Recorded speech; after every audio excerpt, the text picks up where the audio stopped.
Ruby! Nasaan yung bagat baon ko? Sandali lang, mahal. Inaayos ko pa lang yung baon mo.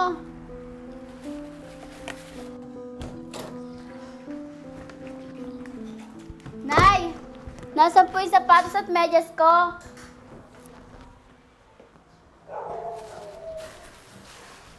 Naku, sandali lang, anak. Sige po, Nay.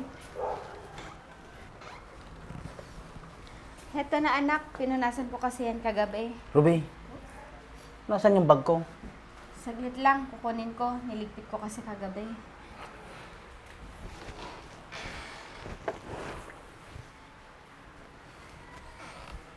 Heto na yung bag mo. Uli-uli. Kung saan ko binaba, hayaan mo kung nandun lang.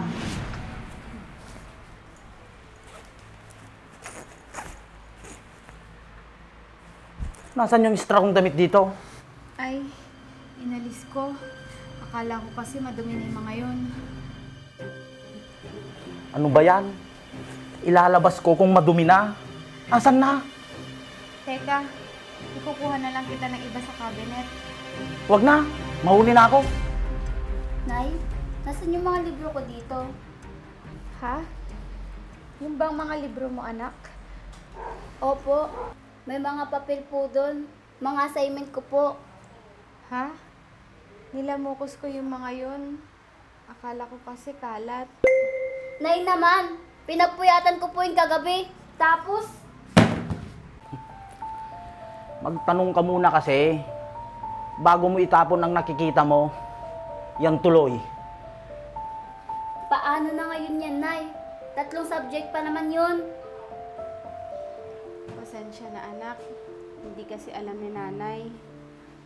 Ano Naniniwala ba kayo na itong fairings na to na puno ng gasgas ay pwede pang kuminis at magmukhang bago? Posible yun mga bossing, basta gumamit lang kayo ng scratch remover nitong GR4. Eto, susubukan natin kung gaano kabisa itong product na ito. Dito nga ay kumuha lang ako ng kaunti at ipinahid ko na dyan. Gumamit rin nga pala ako ng microfiber towel para ikalat yung scratch remover dyan sa may parts na may gasgas. Hinayaan ko rin yung mababad ng 2 to 3 minutes. Saka ko pinunasan sa kabilang side ng microfiber towel. Sa pagpunas naman, kailangan medyo may diin pero banayad pa rin para hindi masira yung mismong pintura. Dito, medyo makikita mo na nawawala na yung gasgas at kumikinis na. Tignan mo naman yung pagkakaiba. Kanina puno ng gasgas pero ngayon mukhang bago na naman. Ganyan ka-epektibo ang scratch remover ng GR4. Kaya kung gusto mo rin mag-order nito, nandyan na yung link, i-click mo na lang. Pasensya na, anak. Hindi kasi alam ni nanay. Ka nga. Para makita mo yung sarili mo. Nay, hindi naman po namin sinabing lahat dito sa bahay asikasuhin nyo. Pasensya na talaga kayo. Gusto ko kasi lahat areglado pagdating sa inyo. Kasi mahal ko kayo. Nandun na po kami, Nay. Ang sa amin lang, ayusin nyo naman po sana ang sarili nyo. Ayun ako anak. Hayaan na natin ang nanay mo. Kung ganyan ang gusto niyang itsura. Hindi ka na, anak. Sige po tayo, sunod na po ako.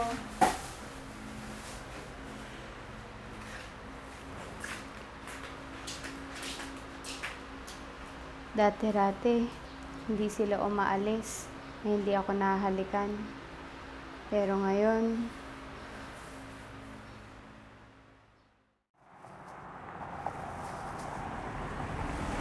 Kumusta naman ang pag-aaral mo, anak? Nakapasa ka din ba ng assignment mo? Sinabi ko na lang po ang totoo sa teacher ko, Tay. Anong sabi nila? Wala naman po. Ayun, tinawanan po nila ako. Halika na. Sige po.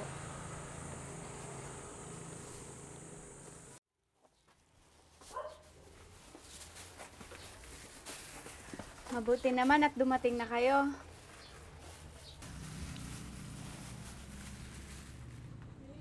Nay, hanggang ngayon, yan pa rin ang damit mo?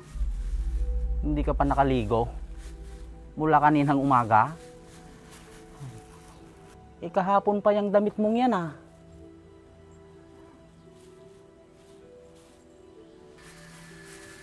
Anong nangyari sa'yo? Nay, Hindi nyo ba naman yung sarili nyo? Hindi pa nga ata kayo nakapagsuklay oh. Nagmumukha ka tuloy gusgusin. Katatapos ko lang kasi maglaba. Kaya hindi ko na-estima yung sarili ko. Oh, siguro naman ngayon, makakaligo na kayo niyan. Hindi pa anak. Magsasaing at magluluto pa kasi ako ng pagkain natin. Ay, naku Ruby. Hindi ka naman ganyan noon. Baka isipin ng ibang tao, Nay, na nawawala na kayo sa sarili. Tignan niyo yung tsura niyo. Hayaan mo sila anak. Ang mahalaga, nai-estima ko kayo. Hindi ako naman ang lumabas na kahiyaya. Ang asawa ko ay Wala naman masama sa itsura ko, di ba?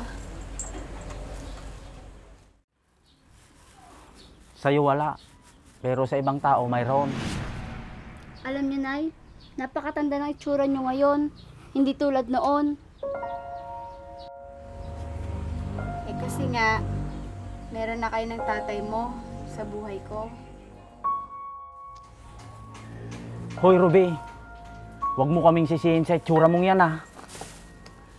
Tara na anak, pasok na tayo sa loob. Sige po, Tay.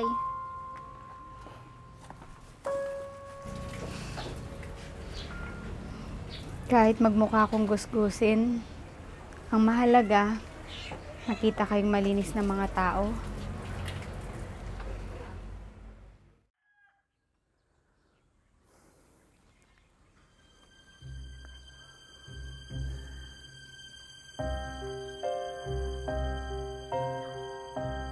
Alam mo, mabuti na lang nakilala kita. At least, nagpapasaya sa akin. Oo naman. Masaya kaya ako kapag nakakasama kita. Yung asawa ko, naku, balak kong iwanan na lang siya. Magsama na tayo. Yung ganung itsura, hindi ko pinangarap na magkaroon ng asawang losyang, no? Ay, naku, Berto. Bakit nagagawa mo sa asawa mo yan? Sobrang bait at masikaso niya. Oo, huwag kang mag-alala. Sasabihin ko sa kanya na ayaw ko na sa kanya. Hindi mo na naisip kung bakit nagkaganon siya. Mabuti ka pa. Mabango at sariwa pa. Eh siya, Sobra ka na talaga, Berto. Ano na lang ang sasabihin at mararamdaman ng mag-ina mo pag iniwan mo sila? sige na love. Kita na lang tayo ulit ha. Oo, basta magsama tayo. Pangako. Hindi pwedeng iniisip mo. O sige na. Kiss na kita. Berto, sino yung kausap mo? Ha? Wala to ate. Huwag ka nang magkaila. Narinig kita. Sino yon? Ipagpapalit mo yung asawa mo doon? Bakit? Dahil mas bata siguro yon at maganda? Ganon? Tama ako, di ba? Bakit? Maganda naman yung asawa mo noon, di ba? Ate, baka marinig ka nila. Bakit? Natatakot ka? Isipin mo kung bakit naging ganyan ang itsura ng asawa mo ngayon. Ate, hindi mo ako masisisi kung bakit nawala ang pagmamahal ko sa kanya. Sinong lalaki ang hindi matatabangan sa ganung itsura ha? Wala nang panahon sa sarili niya. Ayaw ko na siyang katabi. Berto, sana naman, bago mo isipin yung ganyan, tinanong mo muna yung sarili mo kung bakit nagkaganon siya.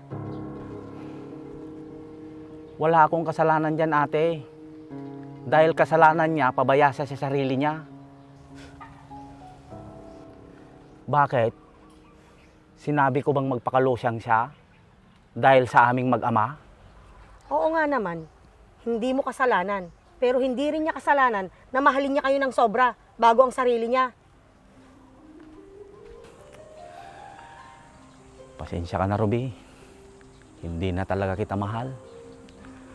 Maintindihan naman siguro ng anak natin.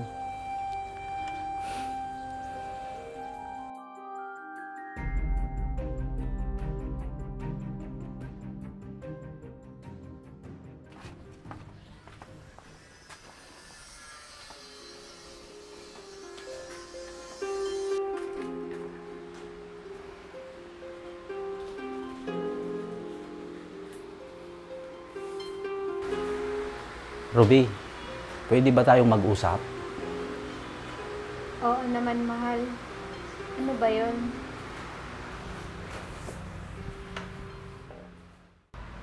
Ruby, may pagtatapat sana ako sa'yo. Ano yun, mahal ko? Pwede bang wag mo na akong tawaging mahal ko? Ang tigas talaga ng ulo mo, Berto. Bakit? May problema ba?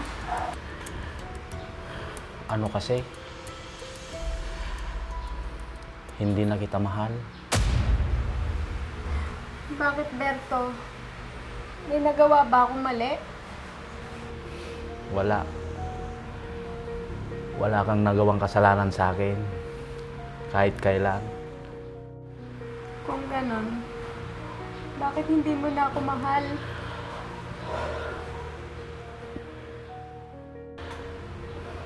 Dahil may mahal na akong iba. At makikipaghiwalay na ako sa'yo. Hindi ka na talaga nag-iisip, Berto. Ang sama mo. Kailan pa, Berto? Kailan mo pa ako niloloko? Simula nung pinabayaan mo ang sarili mo.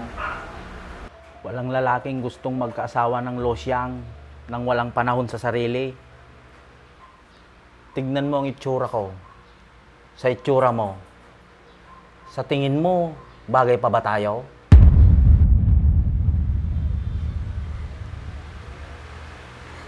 Hindi kita masisisi kung yan ang gusto mo. Ang pagkakamali ko lang ay ginusto ko kayong unahin palagi. Lahat ng kailangan nyo at lahat ng oras ko. Dahil sobrang minahal ko kayong mag-ama ko. Pasensya ka na, Ruby. Dahil kahit anong sabihin mo, hindi na magbabago ang desisyon ko. Makikipaghiwalay na ako sa'yo.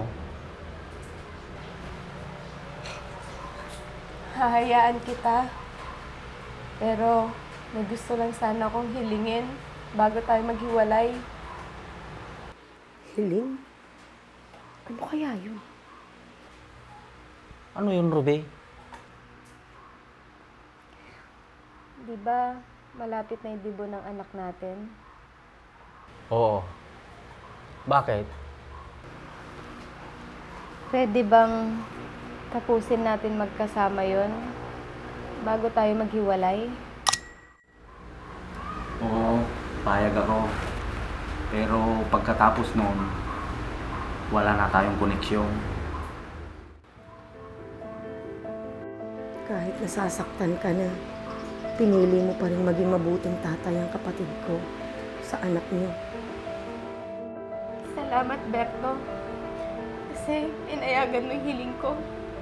Basta hanggang doon na lang ang pagsasama natin bilang mag-asawa. Tandaan mo yan.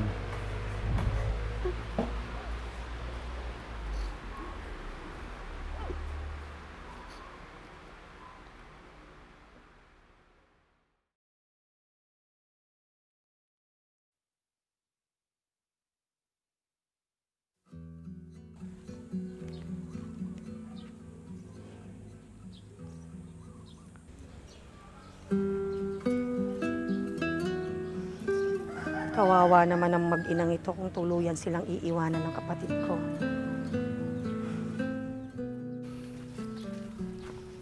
Ate Kay, ikaw pala. Saan ang punta mo? Wala naman. Nakita kasi kita kaya lumapit na ako. Ganun ba?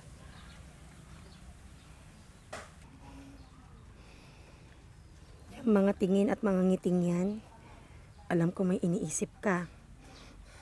Handa akong makinig, Ruby. Si Berto po kasi ate, ano daw? Alam ko, at hindi ko gustong desisyon niyang yun. Ayoko nang ipilit sa kanya sarili ko ate, kung may mahal na siyang iba. Hindi, Ruby. Hindi. Ayokong masaktan kayong mag-ina, lalo ng anak niyo. Totoo naman yung sinabi niya ate, nalosyang na ako. Napapabayaan ko na yung sarili ko. Dahil mas inuna mo sila. Dahil mahal mo sila. Yun na nga ate, hindi ko na inisip yung sarili ko dahil sila yung mundo ko. Pero hindi naman tama na yun ang kapalit ng lahat ng ginawa mo sa kanila. Lalo na kay Berto. Kung hindi na siya masaya sa akin ate, hayaan na lang natin siya. Ang mahalaga, yung anak ko. Pero isang buwan na lang, kaarawan na ng anak nyo. Alam ko ate, Ibig sabihin, sandali mo na lang makakasama ang kapatid ko. hindi bale ate. Ang mahalaga, matapos mo na yung kaarawan ng anak namin. Ayoko kasing nagdaramdam ang anak ko sa espesyal na araw niya. Gusto kong isipin niyang okay lang kami ng tatay niya para maging masaya siya sa araw na yon. Saka ko na lang ipagtatapat sa kanya ang lahat. Ramdam ko ang sakit na dinadala mo ngayon, Ruby. Kaya ako na ang humihingi ng tawad sa iyo. Hindi ate. Desisyon namin ni Berto to. Kaya tanggap ko kahit sobrang sakit. Pero ipagdarasal ko pa rin na sana magbago ang lahat.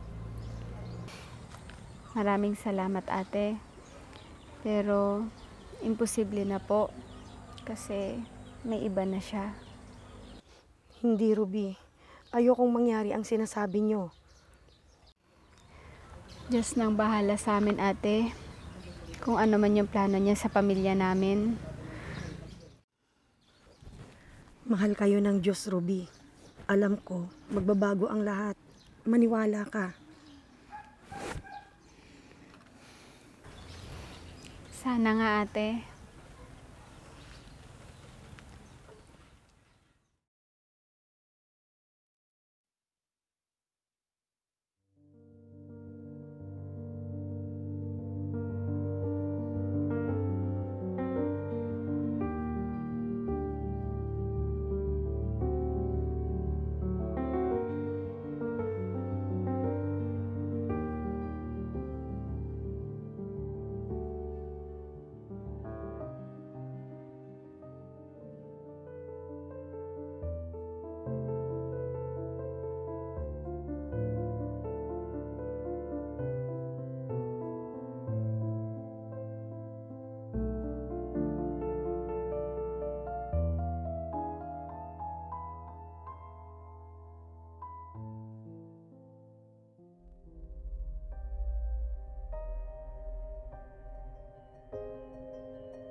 Hello, mahal.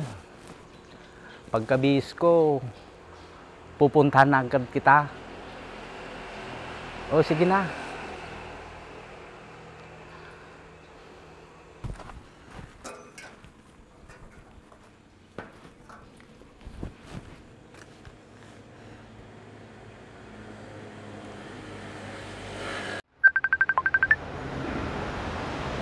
Nako, tumatawag ang anak ko.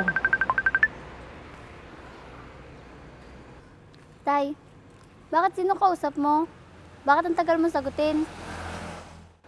Yung bus ko, anak. Bakit ka tumawag? Tay, mauna ka na umuwi ha. May tinatapos pa kaming project dito sa school. Ganun ba, anak? O sige, Tay, ikaw munang bahala kay nanay ha. bakit? Paano ang nanay mo? Hindi po magandang pakiramdam niya. Magdamag kung may lagnat siya. Lagnat lang pala. Kaya na niya ang sarili niya. Ano ka ba? Tay, parang hindi niyo naman mahal si nanay. Pag ganyan. Anak, hindi ko na talaga, hindi pa pala alam ng anak namin na hindi ko na mahal ang nanay niya at may kasunduan na kami. O tay, ano na? Baka hinahanap na ako sa classroom namin. Sige na, anak. Huwag ka nang mag-alala dyan. Maraming salamat po tay. Uuwi rin po ako pagkatapos ko dito. Sige, anak. Mag-iingat ka sa pag-uwi mo, ha?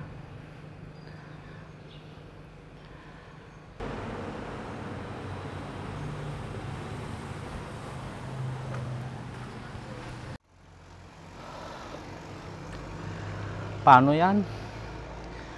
Maghihintay si mahal ko. Bahala na.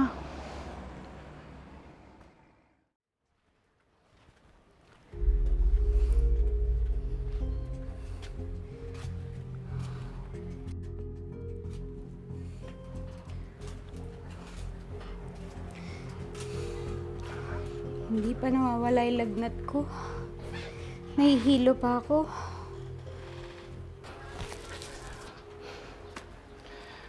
Nag-iinarte ka lang naman yata eh. Pati lakad ko, napurnada pa. Ano bang nangyari sa'yo? May pupuntahan pa sana ako. Berto, pwede mo ba akong tulungan? Nahihilo ko. Hindi ko na talaga kaya. Ruby! Ruby! Ako si Ruby. Sobrang tanda ng itsura niya. Ang payat at ang gaan pa niya. Napabayaan na talaga niya ang sarili niya nang dahil sa amin. Binuhos niya lahat ang panahon sa aming mag-ama.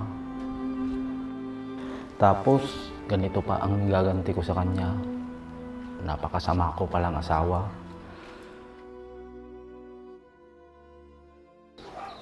Sana haplusin ng Diyos ang puso at isip mo. Maisip mo sana lahat ng dahilan kung bakit nagkaganyan siya. Anong pakiramdam mo ngayon? Nakita mo at natitigan mo ang asawa mo. Sana naman naisip mo kung bakit nagkaganyan siya. Kaya nga ate, iba yung naramdaman ko. Kanina nung hawak-hawak ko siya. Naisip kong may pagkakamali at kakulangan din ako bilang asawa niya kung bakit nagkaganyan siya. Ang sama-sama ako ate. Sarili ko lang ang iniisip ko. Ni hindi ko man lang siya nabigyan ng panahon at atensyon. Natutuwa ako dahil na-realize mo ngayon yan. Pero, paano? Paano ang alin ate? Paano yung kasunduan nyo? Ilang araw na lang, birthday na ng anak nyo. Tsaka di ba, alam niyang may iba ka na? Hindi ko alam kung paano ate. Pero bahala na.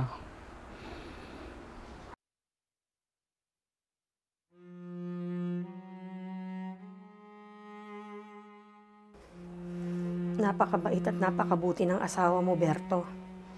Sa tingin mo, ganyan din yung sasamahan mo?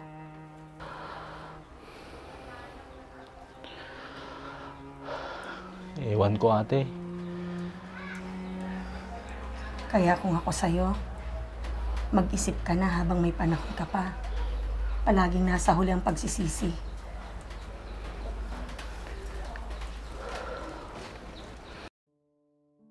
Bakit ganito? Parang may kirot sa puso ko. Parang iba ang pakiramdam ko ngayong natitigan ko at nawakan ko itong asawa ko.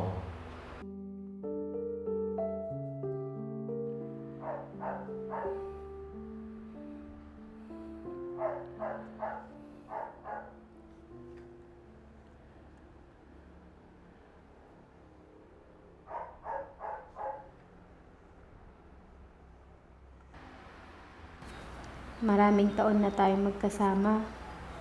Pero ngayon ko lang uli naranasan. Magkaroon ka ng oras sa akin. Dati, halos baliwala ako sa'yo. Pero ngayon, Bakit wala akong galit o pagkamuhing nararamdaman sa'yo ngayon? Iba ang nararamdaman ko. Sinabi ng puso kong mahal kita bilang asawa ko. Siguro dahil ni minsan, hindi na kita nahawakan at nakatabi mula noon. Kaya parang nabaliwala na ang pagmamahal ko sa'yo. Ang buong akala ko, hindi na kita mahal. Pero iba ngayon.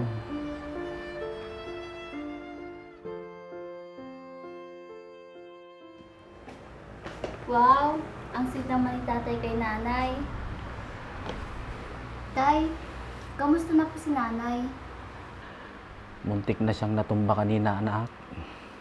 Mabuti na lang, nasalo ko siya. Naku, mabuti na lang po at pinauna ko po kayong umuwi. Oo nga, anak. Baka kung ano nang nangyari kay nanay, kung hindi ako umuwi agad. Oh, dahan-dahan lang. Baka kung mapano ka ulit.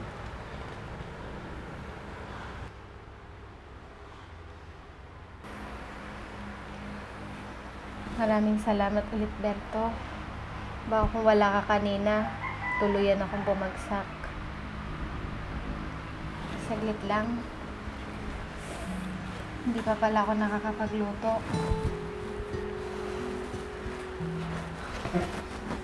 Yan na nga bang sinasabi ko eh. Magpahinga ka lang dyan muna.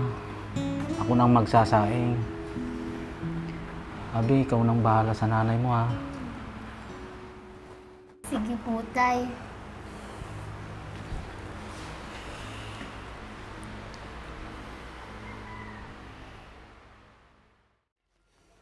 Masaya ka ba, anak? Opo, nay. Daming tao, no? Oo nga po, sobrang daming tao.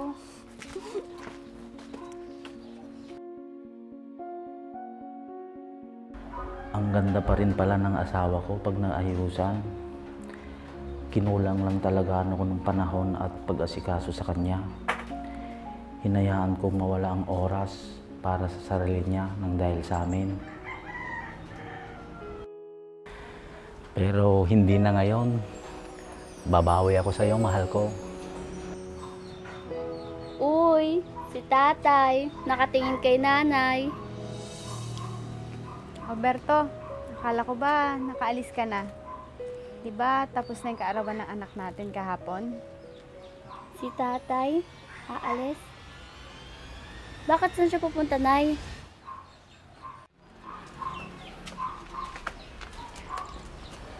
Anak, pwede bang iwanan mo muna kami ng nanay mo? May pag-uusapan lang kami. Sige po, tay.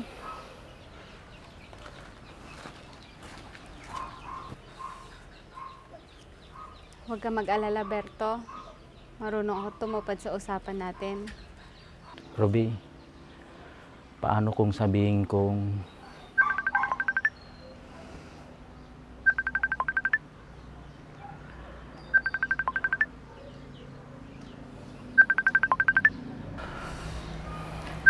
Bakit hindi mo sagutin? Ayan, tumatawag na siya. Hello.